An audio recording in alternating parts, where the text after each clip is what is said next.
Ce soir, je vais faire bordel, je vais me refaire détester. Kevin, le seul qui ne maigrit pas sur les apprentis aventuriers? Est-ce qu'on peut récupérer le snap de bébé? Il semble qu'il en ait vraiment besoin. Ilan, j'aime pas sa gueule, il dégage. C'est pas possible, dis-moi que c'est un placement de produit, s'il te plaît. Depuis des années, tout le monde couche avec tout le monde, ça se trompe sur Danse avec les stars dans tous les sens. Mais je ne suis pas vexé, personne le savait. Moi, je vais me marier avec Maïsan. Oh, ce qu'on va se mettre!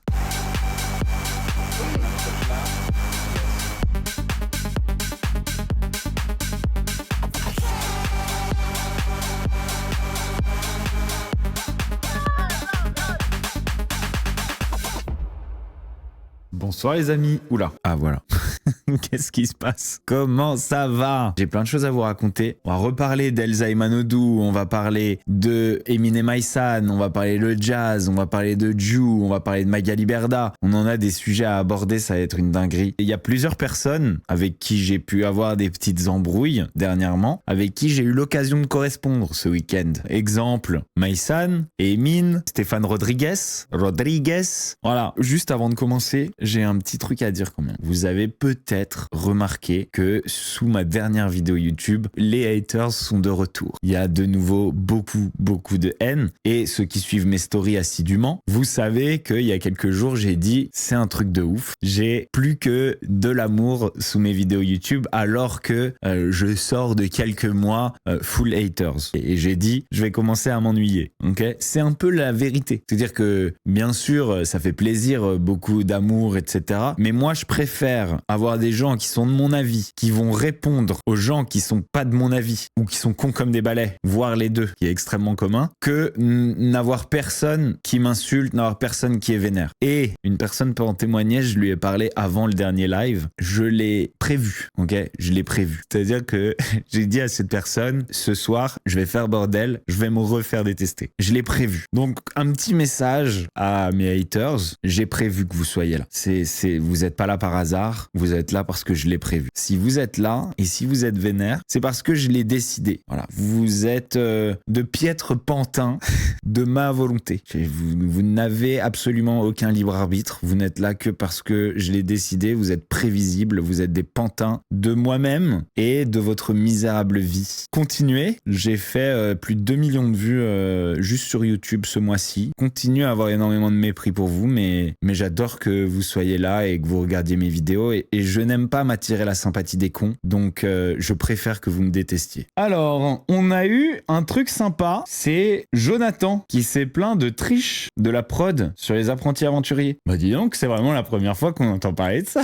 De la triche dans les apprentis aventuriers? Les prods qui trichent? Non, mais les prods, ils ont aucun intérêt à tricher. Ça me paraît vraiment fou. La dernière équipe qui met son sac a perdu. Donc là, à ce moment-là, c'est moi qui réceptionne mon truc en dernier. Donc je me dépêche pour rattraper Kevin et Valentin qui étaient déjà en train de poser leur truc. J'arrive à poser mon bail là, mon bâton, sauf que mon truc il tombe. Donc les gars, quand je pose mon piquet, une seconde après ou même pas une milliseconde après, le sac de Kevin aussi il tombe. Vous voyez ou pas? Donc quand son sac tombe, moi je me relève direct. Je me relève, ça, tout ce que je vais raconter maintenant, ça n'a pas été montré, c'est pas dans le montage. Je me relève direct, je prends mon bâton, je cours vers Joy et je lui dis Joy, relance-moi un sac. Ça continue, tu vois, puisque son sac à Kevin il est tombé. Donc quand j'ai reposé, Kevin lui il a dit quoi? Lui il a dit non, moi j'ai gagné, j'ai posé mon sac d'abord, le jeu est fini, j'ai gagné. Vous avez vu ou pas? Moi j'expliquais que mais en fait les gars, les règles c'est qu'il faut que ton sac soit debout et que ton sac de sable il tombe pas, tu vois. Si son sac est tombé, on recommence, enfin le jeu il continue. Bref, c'est parti en discours, on allait voir à la VAR et tout. Ils se sont dit non, en fait Joe c'est toi qui as perdu. Donc en gros, lui il a fait une petite erreur au moment de terminer et du coup il a recommencé et Kevin a fait la même petite erreur juste après lui et Kevin n'a pas recommencé. Donc il semblerait que Kevin ait été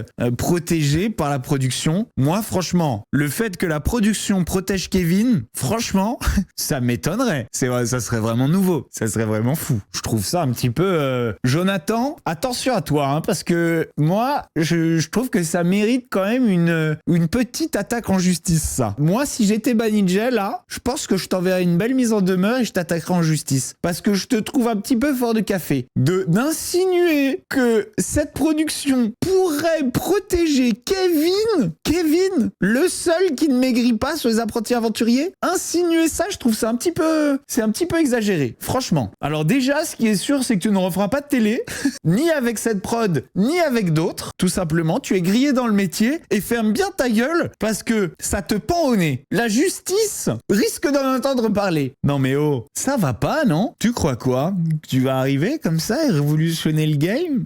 Que tu vas faire tomber tout ce petit monde? Non mais tu crois quoi, Jonathan? T'as pas honte de chercher des noises comme ça à des innocents, des blancs comme neige? On enchaîne. Vous savez, la dernière fois, on a eu notre enquêteur. N'hésitez pas à le faire. Ça va être marrant. On va le faire à chaque fois. C'est l'enquêteur du jour. L'enquêteur du jour, la dernière fois, c'est celui qui disait Mélanie ORL revoit Greg. Ça, c'était l'enquêteur du jour. Eh ben, regardez, il semblerait qu'il soit pas forcément trompé, puisque on a vu dans les stories de Nabil que ça circule, qu'il se refréquente, etc. Il semblerait qu'il soit pas forcément trompé, l'enquêteur. Alors, je vois Mademoiselle 972, tu dis elle a démenti. Ah, bah si elle a démenti, alors j'imagine que vraiment c'est sûr que c'est faux. Et ben voilà, j'imagine que connaissant de toute façon l'honnêteté légendaire de Mel ORL, j'imagine que si elle a démenti, bon bah c'est faux. Voilà, c'est sûr. Du coup, on a un enquêteur du jour aujourd'hui aussi. Et l'enquêteur du jour, il nous a sorti aujourd'hui, je vous montre, tu n'as pas vu qu'Ejo a pris ses 2 filles et s'est barré pour le week-end retrouver Rim. Il a dit qu'il coupe son tel tout le week-end et il a mis une carte, c'est exactement où est Rim. Est-ce que vous pensez que c'est possible que, un petit peu en cachette, dans l'euphorie de la situation, ça se recapte pour passer du bon temps ensemble et être tous les deux ensemble avec les enfants et qui plus est, pourquoi pas en profiter pour joindre l'utile à l'agréable et remettre le couvert. Rejouer à saute-mouton. Est-ce que c'est pas possible? Est-ce que c'est pas probable? La prochaine actu, c'est le snap de Jazz qui a été réactivé, puis on va le voir après, désactivé de nouveau. Jazz ce week-end a célébré le fait, tout excité, que son snap ait été réactivé. Ça faisait, je crois, 4 ans que Jazz avait plus de snap. Snap a banni énormément de monde à cause du contenu que ces gens-là faisaient sur leur snap. Concernant la promotion, en fait, interdite de certaines choses. Ce qui, lorsqu'elle a été réactivée, a déchaîné les passions. Et notre bébé au national a un petit peu mal pris la news. Qu'est-ce qu'il a à nous dire? C'est un gueule, tout simplement. Il a un coup de gueule. Voilà, parce que là, je viens de voir que Jazz a récupéré son snap depuis 2021 avec 2 snaps. Et je viens de voir qu'elle a récupéré hier, tout simplement. Il n'y a aucun problème. Il n'y a pas de jalousie, il n'y a rien du tout. Je sais pas pourquoi je note quand même une once de jalousie dans le regard. Mais moi, je trouve ça tellement injuste parce que moi, depuis 2021... C'est trop marrant les gens qui disent il n'y a pas de jalousie. Mais putain, c'est injuste parce que moi, on appelle ça de la jalousie. Moi, on m'a enlevé mon snap tout simplement parce que j'ai fait des placements produits dont une agence m'a demandé de faire des placements produits, vous comprenez? Donc, c'est pour ça que j'ai été... Il aime bien le mot don là. J'ai fait des placements de produits dont une agence m'a demandé de faire des placements de produits dont c'est pour ça. Il aime bien le mot don mais il sait pas encore l'utiliser. Banni de Snap. Et là je trouve ça tellement injuste en fait tout simplement que moi j'ai été banni la même année que Jazz tout simplement. Attention, il n'y a pas de jalousie. Je suis très content qu'elle ait récupéré son... Quelqu'un qui dit il n'y a pas de jalousie 3 fois dans la même phrase, mec, malheureusement j'ai l'impression que tu mets la lumière quand même sur quelque chose. T'as du mal à nous convaincre. Je dis la vérité, je trouve ça tellement injuste parce que moi ça fait 4 ans que je combats tout simplement pour récupérer mon snap et j'ai 0 retour tout simplement. Et juste pour dire, je n'ai jamais fait de trading, j'ai pas fait des trucs bizarres en fait, je faisais juste BetClick en fait tout simplement que mon agence me demandait de faire. Eh oui, mais quand tu faisais BetClick, il y avait des règles extrêmement drastiques. Il y avait des choses à dire, il y avait un brief et j'imagine que t'as pas dû le dire parce que y a plein d'autres gens qui ont fait BetClick, dont moi à une époque et j'ai jamais été inquiété parce que je respectais un nombre de règles interminables. Donc je trouve ça injuste, ça tout simplement grave en fait. Grave en fait. Parce que moi, alors d'aujourd'hui, moi mon Snap, j'en ai besoin pour faire de la musique, Comment tu fais de la musique avec ton Snap? pour filmer mon contenu, voilà, tout simplement. Bah dis donc, avec tous ces arguments pour le récupérer, je pense qu'on va te le redonner. Hein. On va te le redonner ton Snap parce que là vraiment t'as l'air d'en avoir besoin. Pour faire de la musique et pour filmer mon contenu, ah ben. Est-ce que s'il vous plaît, Snapchat France, est-ce qu'on peut récupérer le Snap de bébé? S'il vous plaît. Il semble qu'il en ait vraiment besoin, que ça soit une question de vie ou de mort. Et je trouve ça tellement... c'est injuste en vrai. Eh ben t'inquiète pas, puisque Jazz, elle l'a reperdu. T'en fais pas, elle l'a reperdu, son Snap, ça s'est refermé direct. Il y a Ilan aussi, qui était pas content. Il jette une bouteille à la mer, Ilan. Il jette carrément une bouteille à la mer. J'aimerais récupérer mon Snap que j'ai perdu en septembre 2021. 1 million d'abonnés. Ilan Snap, entre parenthèses. Comme ça, si jamais quelqu'un a envie de l'aider, il sait comment faire. Ou si c'est vraiment pas possible, certifie mon nouveau Snap. Ilan Snap CTO. Franchement, je trouve ça abusé. Il y en a, ils ont fait des dingueries. Ils ont toujours leur Snap. Il y a des mecs inconnus au bataillon qui se font certifier.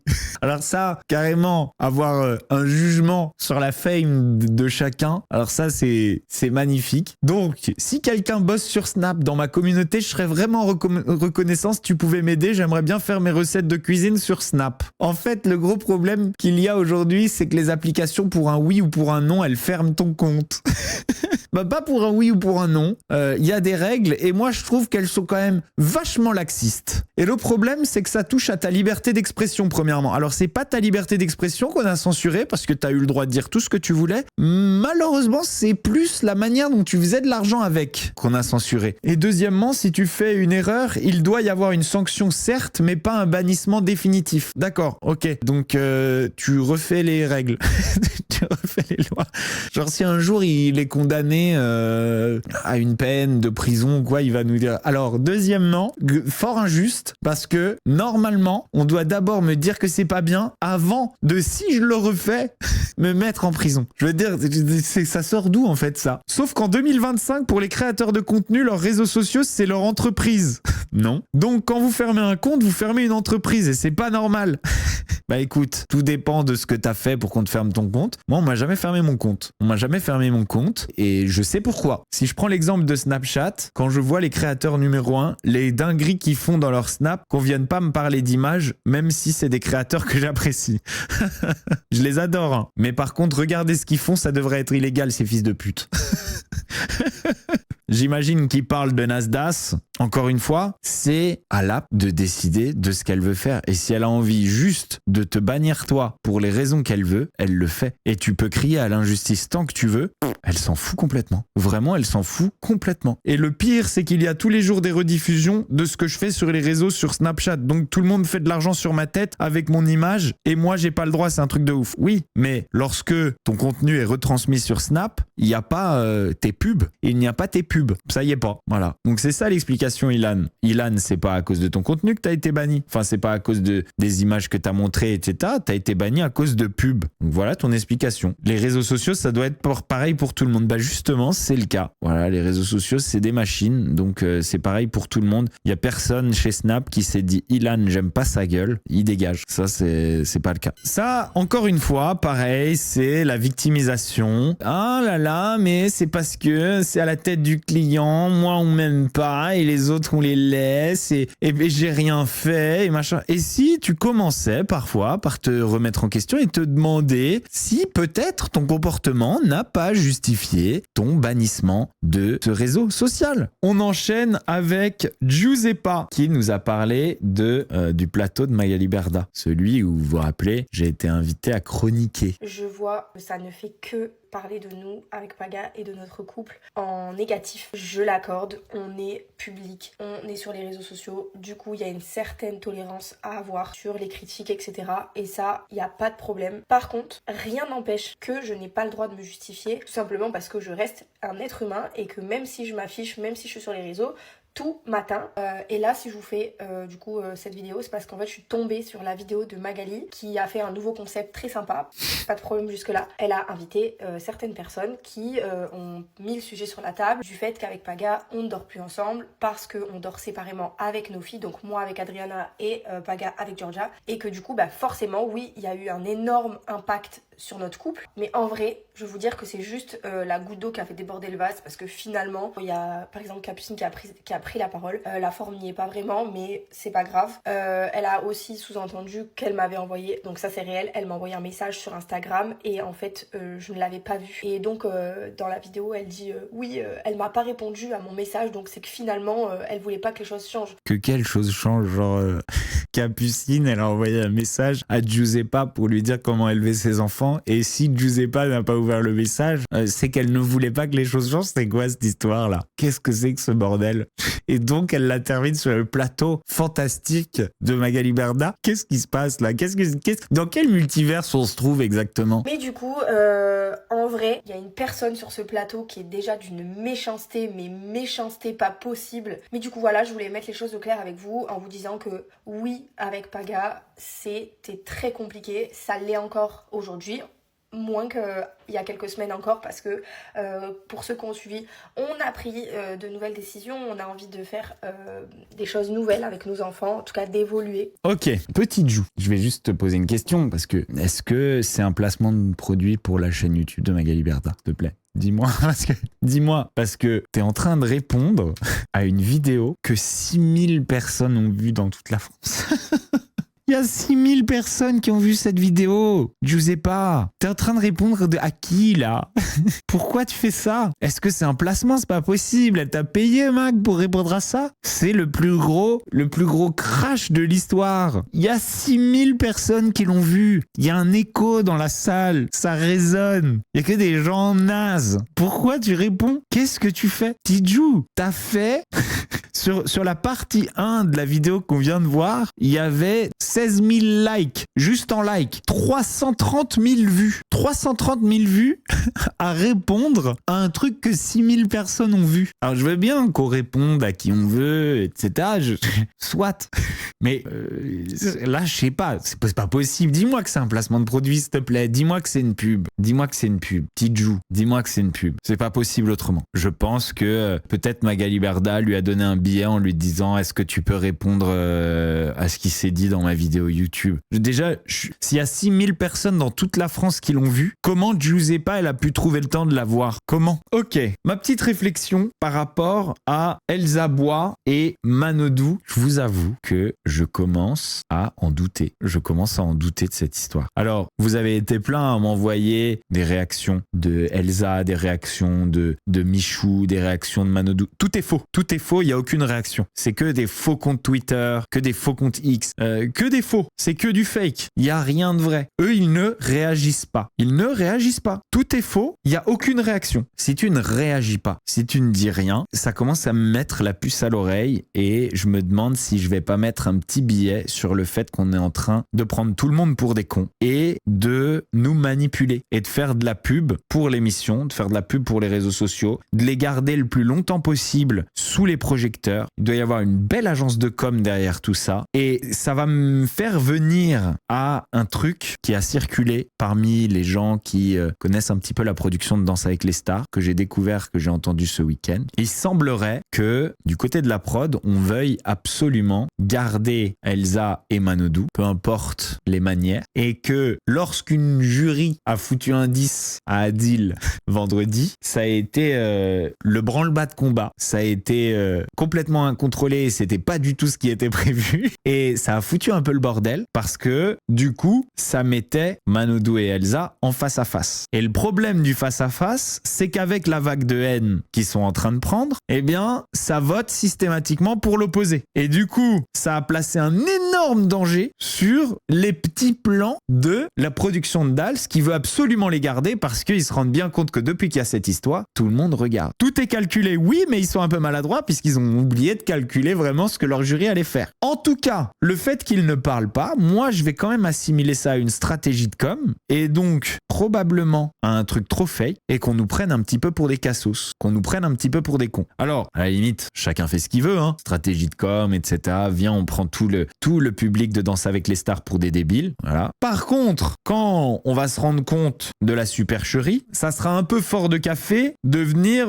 pleurer au harcèlement, etc. parce que c'était très facile de prendre ton téléphone et de parler. Et Danse avec les stars qui profite de ça, parce que je peux vous dire que les audiences, ça y va quand on a des histoires de couple, parce que finalement, ça regarde des émissions de danse, mais ça veut l'île de la tentation. En tout cas, il y a eu des bruits qui ont couru de contact à moi, comme quoi ça a été la catastrophe. La catastrophe. Et si je devais mettre un petit billet, ça ne se reproduira pas. Ils ne se retrouveront pas en face à face. Voilà, ça ne se reproduira pas parce que la prochaine fois, on va bien museler les jurys, parce qu'on ne veut surtout pas les perdre avant la finale, parce que c'est eux qui font regarder. Maintenant, je vais vous dire un deuxième truc. On ne sait que 1% de tout ce qui se passe sur Danse avec les stars. C'est très facile pour la prod de Danse avec les stars de capitaliser sur des petites news d'histoire d'amour, etc. Parce que depuis des années, tout le monde couche avec tout le monde. Ça trompe sa femme, ça trompe son mari, ça se trompe sur Danse avec les stars dans tous les sens. Dans tous les sens. Je connais des gens qui l'ont fait. C'est vraiment la face émergée de l'iceberg, mais ça trompe dans tous les sens et il y a des choses qu'on ne sait pas du tout et qui ne sortent jamais. Maintenant, moi, si je dois mettre un petit billet, je pense que toute cette histoire est fausse et je pense qu'on va le découvrir à la fin de Danse avec les stars. Et si je dois mettre un petit billet, à mon avis, il y a une stratégie qui vient surtout de la production de Danse avec les stars. Mais à partir du moment où tu l'acceptes, derrière, tu peux pas nous dire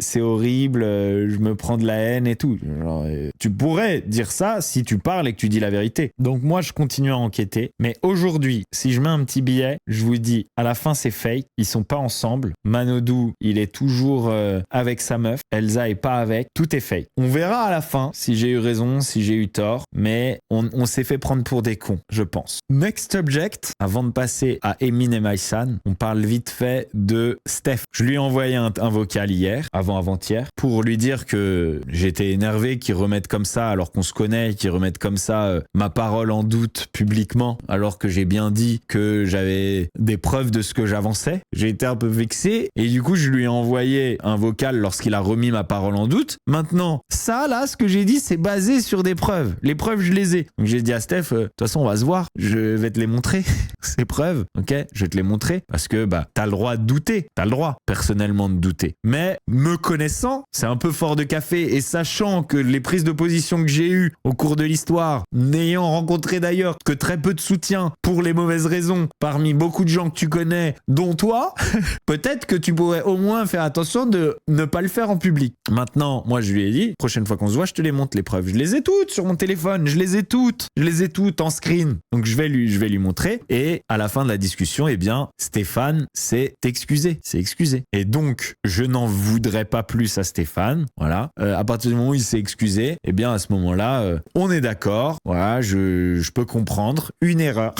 Une erreur. Mais je le prendrais mal si ça recommençait. Parce que, mec, tu sais qui je suis. Tu sais que je suis pas un teubé. Tu sais que je suis pas un menteur. Et c'est mon travail. C'est mon travail. Il le sait que je suis pas un menteur. Et il sait que j'ai pris des risques pour dire la vérité. Et il sait que c'est la vérité. On commence vite fait par Morito et après on finit sur Maïsan et Emin. Tu avais fait le bain de Jérém Star. C'est ça, j'avais fait effet, le bain. en 2016. En 2016, il m'a piégé. Il m'a approché d'un point de vue positif. Viens, on va faire une petite interview, il n'y aura que du positif, je vais pas te dénigrer, etc. Moi, je savais que c'était un peu une langue de pute. Mais bon, il n'y a pas de souci. Jérém Star, il a jamais invité quelqu'un pour lui faire du bien. Genre juste comme ça. Je vous rappelle, lorsque il m'a demandé de faire une vidéo avec lui, je sais pas, il y a 1 an, un truc comme ça, je lui ai dit, ok, je fais une vidéo avec toi, par contre tu viens sur ma chaîne, on va dans ma baignoire et je te termine comme t'as terminé tous les gens que t'as invités dans la tienne pendant des années. Si t'es d'accord d'accepter ça et de te prêter au jeu que tu as fait vivre à tous les gens de l'époque, eh bien à ce moment-là, c'est d'accord, on fait une vidéo. Il l'a très mal pris et on n'a jamais fait cette vidéo.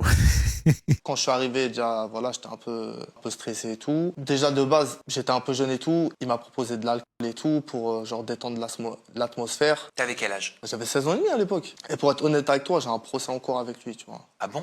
Ouais, que je suis sûr de gagner. Qu'est-ce que tu reproches? C'est ça. Je reproche d'avoir fait un bain mineur, alors qu'il n'a pas le droit, c'est majeur. Qu'est-ce qu'il dit? Qu'est-ce qu'il dit? Un bain mineur alors qu'il n'a pas le droit, c'est majeur. Qu'est-ce qu'il dit? J'ai fait Jérém Star et Jérém Star, que j'ai fait 2 fois, ne m'a jamais proposé d'alcool. Alors, je ne dis pas que Amine Morito ment. Voilà, jamais je vais accuser de mensonge qui que ce soit. Mais par contre, moi, on m'a pas proposé d'alcool, on m'a pas proposé de drogue. Je suis arrivé, on était dans un appart loué, je me suis mis en maillot de bain, je suis allé dans le bain, on a fait l'interview et on s'est barré. Il n'y avait pas d'alcool, il n'y avait rien. M'avoir fait boire de l'alcool. Il m'avait aussi proposé un peu de tout, mais bon, j'avais... Et moi, de ce que je sache, je crois pas que Jérém soit dans la drogue. Hein. J'ai jamais entendu d'histoire de Jérém dans la drogue. J'ai été à l'époque au Halloween de Jérém Star, dans un château extrêmement glauque. Cependant, j'ai pas vu une seule drogue là-bas. Hein. Donc le fait que Jérém Star ait été proposé de la drogue à un de ses invités, alors que Jérém Star a toujours dénoncé l'utilisation de la drogue, et moi j'ai été dans ces soirées et j'ai pas vu de drogue, honnêtement, je doute quand même que Jérém Star ait proposé quoi que ce soit de cet acabit. Refusé catégoriquement. De Ouais, quoi j'ai un procès avec lui. C'est très grave ce que tu dis là. Eh oui, c'est grave, mais c'est la vérité. Amine, là, Ouais. c'est le journaliste qui parle. Je Vas-y. connais mon métier. Ok, Journaliste dis-moi. que je ne suis pas, Ok. mais j'essaie de suivre la déontologie. Ok, dis-moi. Je connais mon métier et je sais qu'une déclaration comme ça, elle peut avoir un poids très important. C'est donc une accusation, ça, de dire que quelqu'un m'a proposé de la drogue. C'est une accusation parce que la drogue est considérée comme un délit. Ouais, mais comme je t'ai dit, j'ai un procès avec lui, donc je m'en fous, moi, je peux en parler. Mais est-ce que t'as des éléments dans ton procès? T'as des preuves? Après, monsieur, vous n'êtes pas juge. Non. Chacun sa place. Mais Ok. justement, je te pose parle des de ce que j'ai questions. envie de parler. Mais je te pose des questions, justement, je suis dans mon rôle d'intervieweur, là. Je réagis à ce que tu me dis. Non, t'as raison. Voilà, je t'ai dit ce que j'avais à dire. Là, je sais pas vous, mais moi j'ai l'impression que là, avec son sourire, quand il a fait comme ça, j'ai cru qu'il allait dire « Ok, j'ai menti ». J'ai vraiment cru qu'il allait dire ça. Tu sais, il avait comme ça, il a fait ok, j'ai menti. Il l'a pas fait, mais je l'aurais bien vu faire ça. Ok, j'ai menti. Je vais perdre le procès, c'est probable. J'ai menti. Vous connaissez tous Jérém Star, il est anti-drogue. Il y a peu de chances qu'il ait de la drogue à me proposer quand je viens faire son interview. J'ai menti. Pour en revenir où il m'a piégé, c'est que quand on a fait l'interview, il a coupé tous les passages. Alors déjà, au départ, on a commencé l'interview. Je disais que des trucs positifs. Il a coupé direct, il s'est énervé. Amine, t'as pas rajouté quand même un petit peu des petites accusations dans toute cette histoire pour compenser le fait que t'étais énervé du montage? Parce que ça me paraît quand même un petit peu gros, toutes ces accusations. Est-ce que tu te foutrais pas un peu de notre gueule et t'as pas rajouté des petits trucs, des petits reproches de drogue, d'alcool, de machin, de mineurs dans le bain? Tu serais pas en train de nous la faire un petit peu à l'envers parce que t'étais vénère du montage, hein? Et de toute façon, ton buzz, si on est bien honnête, c'était plutôt un bad buzz. Donc que t'ailles refaire un bad buzz chez Jérém Star, je suis pas sûr que ça te soit vraiment préjudiciable. Je pense pas qu'il y a quelqu'un qui a découvert que t'étais un petit peu explosé sur le bain de Jérém Star. Je pense que tout le monde s'en doutait. On termine avec Emin et Maïsan. Emin et Maïsan. On a appris il y a quelques jours que Emin et Maïsan se sont séparés. On a appris ça dans les stories d'Aquababe et on a appris exactement en même temps que nos amis Emin et Maïsan faisaient la villa des cœurs brisés. Alors, on a trouvé, tous ici présents, on a trouvé la coïncidence un petit peu limite. On a trouvé que ça faisait un peu gros. Parfois, le hasard, il n'y a pas de hasard. Le hasard fait bien les choses. Hasard de dingue. Mais là, on a trouvé la coïncidence un peu grosse. Surtout qu'en général, dans l'histoire, quand ils se séparent, on va être pragmatique, en général, il y a un petit peu des dingueries qui sortent. En général, il y a un peu des trucs sombres quand ils se séparent. Et en général, ça se casse pas mal de sucre sur la tête à travers par réseaux sociaux interposés. Là, la rupture, elle est hyper fluide. Elle est extrêmement fluide. Et elle est suivie d'une annonce de participation à Villa des Cœurs Brisés. Emine est allé chez Docteur Lolo et là-bas, il nous a annoncé que ils étaient en très mauvais termes, mais en bons termes. C'était assez fouillis, ils sont en très mauvais termes, ils n'arrivent pas à se parler, ils n'arrivent pas à communiquer, mais ils sont en bons termes. C'est-à-dire que ils n'ont rien à se reprocher l'un à l'autre. C'est pas trop, il est un peu dans le flou.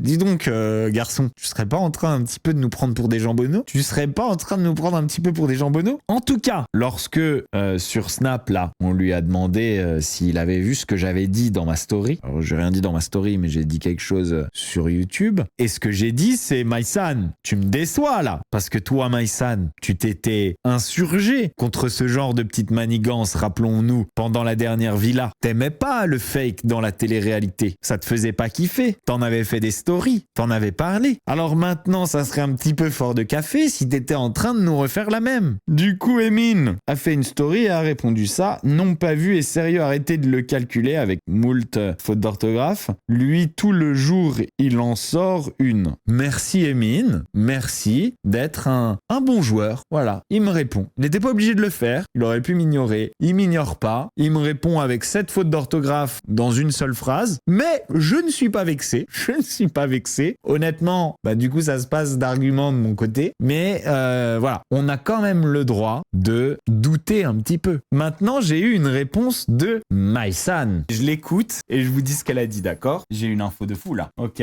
En fait, ils sont pas séparés. Ils sont pas séparés. Ils sont toujours en couple. Ils sont toujours en couple, mais ils sont en mauvais termes. Ils se parlent pas. Et ils sont pas séparés. Ce qui n'empêche que ça fait un peu... on est en froid pour la villa, quoi. On est en froid pour la villa et on va y aller en couple. En fait, on va y aller en couple et on va essayer de régler nos problèmes de couple. Toujours est-il que je vais quand même vous en faire écouter un des vocaux. Parce que celui-là, il est trop pépite, puis il va foutre un petit peu le bordel. Vous êtes prêts? Mais évidemment, si un jour, de toute façon, ça a été promis, si on n'est pas marié avant 30 ans, enfin, toi, tu as 30 ans révolu, bientôt 40, mais si je suis pas mariée avant 30 ans, je te jure que tu es la première personne à qui je pense. Déjà parce que ça contenterait ma mère énormément, et mon intellect aussi. Ok? Je vais me marier avec Maïsan si elle n'est pas mariée avant 30 ans. Piou, piou. Et voilà, ça, personne ne le savait. Moi, je vais me marier avec Maïsan si elle n'est pas mariée avant 30 ans. Et je pense que Maïsan n'en est pas très loin. Quel âge a Maïsan? Moins de 2 ans. Dans moins de 2 ans. Elle a 28 ans. Dans moins de 2 ans, si Emin n'est pas marié avec elle, je suis marié avec Maïsan. Dans moins de 2 ans. Non mais, pour être très honnête, parce qu'il faut quand même rendre à Maïsan ce qui appartient à Maïsan, ça sort pas de nulle part. Je profitais quand même de savoir qu'elle était plus avec Emin, ou de croire qu'elle était plus avec Emin, parce qu'en fait il s'avère qu'elle est toujours avec. Je profitais de ça pour lui faire un petit peu la cour, quoi. Je lui ai dit que si j'avais parlé d'elle dans mon stream bon allez, je vous le dis, hein, tant pis. Je lui ai dit que si j'avais parlé d'elle dans mon stream, c'était juste pour attirer son attention, que je la trouve pas assez tournée vers moi ces temps-ci, et pourtant elle sait ce que je ne peux m'empêcher d'éprouver pour elle. J'ai dit: je pose mes pions, j'anticipe, désormais tu es mon goal. Si Emin fait l'erreur de s'interposer, je n'hésiterai pas à faire usage de mon épée. Quand elle m'a dit que c'était dans moins de 2 ans qu'elle aurait 30 ans, je lui ai dit: ça va, je peux attendre. Le jour de tes 30 ans, c'est à cheval et armé jusqu'aux dents que je débarque. Emin ou pas Emin. Ah, je peux vous dire que je vais en faire un événement de cette histoire. Alors là, je vais me faire un calendrier de l'Avent. Un calendrier de l'Avent Maïsan. Voilà les amis, c'est tout pour cette vidéo. Si vous l'avez kiffé, vous n'oubliez pas, vous mettez un petit pouce bleu, vous souscrivez à la chaîne, vous activez la petite cloche pour ne louper aucune des vidéos de Bastos TV. Je vous fais des gros bisous. Ciao. Oh, ce qu'on va se mettre.